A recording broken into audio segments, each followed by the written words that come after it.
we are going to study chapter 7 of history, development of new religious ideas. So let's begin with the introduction part. During the 6th century BCE, the society followed a rigid caste system and strict traditions set by Hinduism. 6th century के time पे जो समाज था उसने कठोर जाति system को, ठीक है, और जो ट्रेडिशन स्ट्रिक्ट परंपराएं थीं जो कि हिंदुइज्म के द्वारा सेटअप की गई थी उसे फॉलो करना शुरू किया.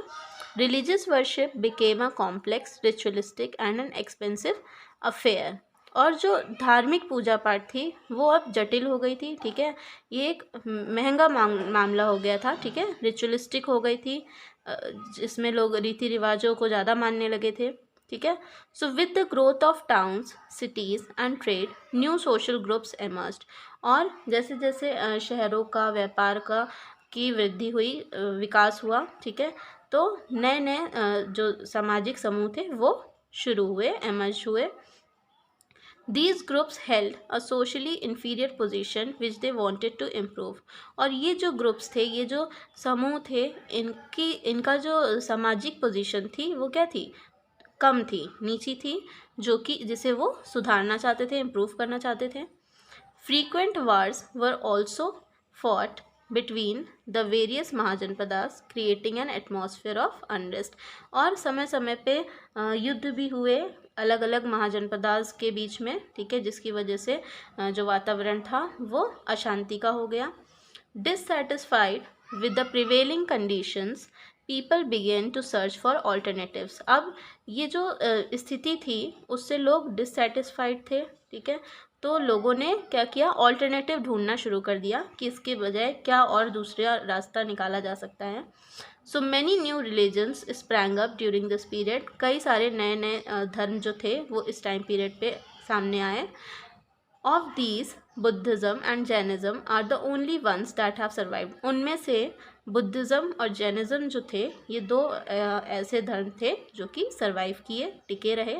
Many of these new religious and philosophical ideas are mentioned in the Upanishads and the Buddhist and Jain text. और इनमें से कई धार्मिक और दार्शनिक आइडियाज़ जो हैं, फिलोसफिकल और रिलीजियस आइडियाज़ जो हैं, जो कि उपनिषद में मेंशन हैं और बुद्धिस्ट और जैन टेक्स्ट में मेंशन है. उपनिषद्स क्या होता है, this is the type of Hindu religious text that are spiritual and philosophical in nature. ठीक है, ये एक तरह का हिंदू धार्मिक टेक्स्ट है जो कि क्या होता है, स्पिरिचुअल होता है और फिलोसफिकल होता है नेचर में. Religions like Buddhism and Jainism met the needs of the people at that time. धर्म कुछ इस तरह, जैसे बुद्धिज़्म और जैनिज़्म जो थे उन्होंने लोगों की ज़रूरतों को उस टाइम पे पूरा किया. The common people did not want to perform expensive ceremonies which involved sacrificing cattle and produce. और जो कॉमन व्यक्ति थे उस टाइम पे वो नहीं चाहते थे कि वो उस तरह के महंगे आयोजन कर सकें जिसमें सैक्रिफाइसिंग कैटल इंक्लूडेड था, जिसमें कैटल को सैक्रिफाइस किया जाता था, जो प्रोडक्शन वो करते थे उसे सैक्रिफाइस किया जाता था. इस तरह के महंगे आयोजन वो नहीं करना चाहते थे. These religions became popular because they preached non-violence towards all living things. और ये जो धर्म थे ये उस समय प्रसिद्ध इसलिए हुए क्योंकि ये अहिंसा का प्रचार कर रहे थे हर लिविंग थिंग्स के प्रति. Did not believe in expensive ceremonies and rejected the Vedic text and the caste system. और इन्होंने ये जो धर्म थे ये महंगे आयोजनों में विश्वास नहीं रखते थे और जो वैदिक टेक्स्ट था उसे रिजेक्ट किया इन्होंने और कास्ट सिस्टम को भी ये रिजेक्ट किए, मतलब ये सब कि ये अगेंस्ट थे. तो इस वजह से ये जो धर्म थे ये उस टाइम पे प्रसिद्ध हो गए. Next topic is the Upanishads. The Upanishads are a type of Hindu religious text. They are writing of spiritual leaders. ठीक है, उपनिषद जो है वो टाइप है हिंदू धार्मिक टेक्स्ट का. ठीक है, ये कुछ स्पिरिचुअल लीडर्स की राइटिंग्स हैं. ठीक है, they fall into the category of Shrutis और ये श्रुतीज की कैटेगरी में आते हैं ये text. It is believe that Shrutis are the words of God. और ये माना जाता है कि जो श्रुतीज हैं वो भगवान के शब्द होते हैं. ठीक है, भगवान के शब्द को श्रुतीज कहा गया, माना गया. The term Upanishad means to sit at the feet of the teacher to receive the teachings. Upanishad का मतलब होता है कि जो टीचर हैं, जो गुरु हैं, उनके फीट पे उनके चरणों के पास बैठ के उनसे शिक्षा प्राप्त करना। ठीक है। उप मीन्स नियर, उप का मतलब होता है पास में, नियर। नी मीन्स डाउन, नीम का मतलब होता है नीचे, डाउन। एंड शड मीन्स टू सिट। ठीक है। शड का मतलब होता है बैठना। So the term Upanishad literally means to sit down near. तो उपनिषद शब्द का लिटरली मीनिंग जो है वो होता है टू सिट डाउन नियर, मतलब गुरु के चरणों में बैठ के शिक्षा प्राप्त करना। The Upanishads are a set of books composed in Sanskrit. Upanishad क्या है?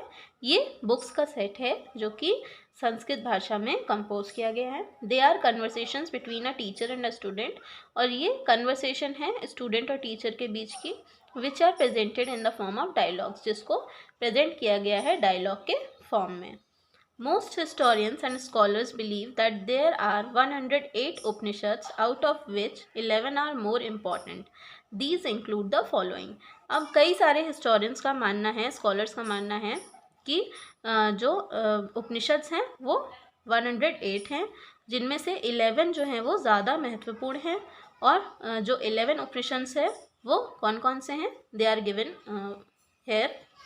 Aitareya Upanishad, Chandogya Upanishad, Katha Upanishad, Isha Upanishad, Kena Upanishad, Shvetashvatara Upanishad, Mandukya Upanishad, Brihadaranyaka Upanishad, Taittiriya Upanishad, Prashna Upanishad and Mundaka Upanishad. These are the 11 important Upanishads. So the Upanishads are more spiritual and philosophical than the Vedas. जो उपनिषद्स हैं वो ज़्यादा आध्यात्मिक और दार्शनिक हैं वेदास से। They do not give much importance to rituals and sacrifices, और ये बहुत ज़्यादा महत्व नहीं देते हैं रीति रिवाजों को, समझौतों को। They emphasize on the rewards of labour, generosity, compassion and bravery among people. ये ज़्यादा जोर देते हैं लेबर्स को इनाम देने में, है ना, उदारता पे, वीरता पे, दया पे, है ना, जो लोगों के बीच बहादुरता है उस पे ये ज़्यादा बल देते हैं। So according to the Vedas, when a person dies, his her soul, atma, is reborn in other form as it is confined in the cycle of life and death. अब वेदास के मुताबिक जो पर्सन है, जो व्यक्ति है, उसकी जब डेथ होती है, जब वो मरता है, तो उसकी जो सोल है, ठीक है, उसकी जो आत्मा है वो रीबॉर्न होती है, दोबारा से जन्म लेती है दूसरे फॉर्म में, जैसे कि ये कन्फाइंड है लाइफ की साइकिल में, लाइफ और डेथ का जो साइकिल है उसमें ये निश्चित है। So according to the Upanishad, the atma can gain moksha, freedom from the cycle of life and rebirth. तो उपनिषद के अकॉर्डिंग जो आत्मा है उसे मोक्ष प्राप्त हो सकता है, मतलब कि उसे छुटकारा मिल सकता है इस साइकिल से, लाइफ और रीबर्थ की, बाय यूनाइटिंग विद द ब्राह्मण, द यूनिवर्सल सोल, इसके साथ यूनाइट होके ब्राह्मण से, जो कि यूनिवर्सल सोल है। This can be achieved through proper and right conduct, knowledge and belief. और ये मोक्ष जो है ये कैसे प्राप्त हो सकता है? ये तभी अचीव्ड हो सकता है जब इंसान का जो आचरण है वो सही हो, ठीक है, उसके पास सही ज्ञान हो, सही विश्वास हो, तो ही ये प्राप्त हो सकता है। Most of the Upanishadic thinkers were man. ज़्यादातर उपनिषदिक थिंकर जो थे वो कौन थे? मैन थे। Many of these thinkers were Brahmans and kings, और उनमें से कई सारे थिंकर्स जो थे वो कौन थे? ब्राह्मण थे और किंग्स थे। Occasionally there is mention of women thinkers such as Gargi, a very learned lady who participated in debates held in royal courts.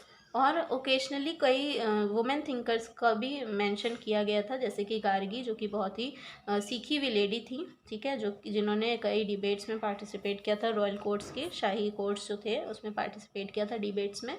There were also poor people such as Satyakama Jabala. कई पुअर लोग भी थे जैसे कि सत्यकामा जबाला, जो कि जिन्होंने पार्टिसिपेट किया था फिलोसफिकल डिस्कशन में, जो दार्शनिक डिस्कशन हुआ था उसमें इन्होंने पार्टिसिपेट किया था। सत्यकामा जबाला जो थे वो बहुत ही लर्नड और इंटेलिजेंट फिलोसफिकल थिंकर थे, ठीक है, वो बहुत सीखे हुए और बुद्धिमान दार्शनिक थिंकर थे। He was the son of a women called Jabala who belong to a low caste. और ये एक जबाला नाम की जो वुमेन थी उनके बेटे थे जो कि एक लो कास्ट से बिलोंग करती थी, ठीक है। He was accepted as a student by sage Gautam, और ये संत गौतम के द्वारा, ठीक है, सत्यकामा जवाला जो थे वो संत गौतम के द्वारा एज अ स्टूडेंट एक्सेप्ट किए गए थे।